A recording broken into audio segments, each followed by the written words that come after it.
Mistä sä puhut? Eräästä purumista. Mitä sä oikein mietit? Aikuinen mies. Pitäisikö mun antaa niiden tuhota sun elämässä? No en varmasti. Aivan varmasti.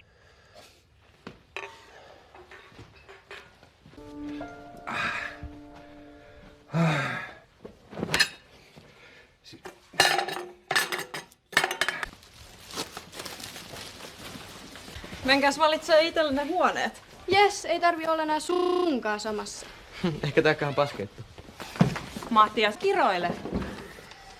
Olisi pitänyt tajuta heti vetää toi kortti esiin. Niinpä. Lapset ei ole kauhean innoissaan ollut tästä muutosta. Eräällä toisellakin on vähän vaikeuksia. Mut nyt kaikki on hyvin. Vai mitä, isä? Isä! Nyt kaikki ollaan sovussa, eiks niin? Joko sä oot saanut puhuttua sen Nellan kanssa? No en ihan. Se päätös pitää tehdä ajoissa. Mitä sä änkytät?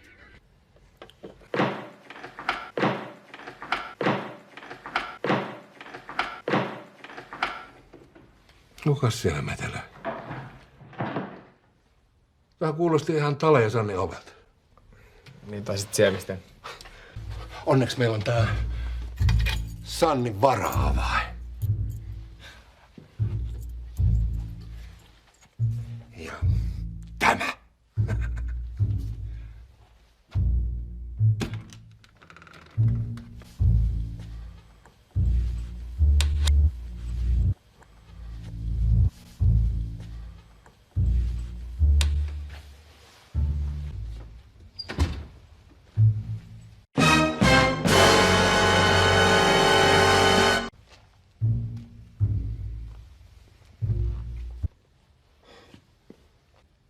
Kalle.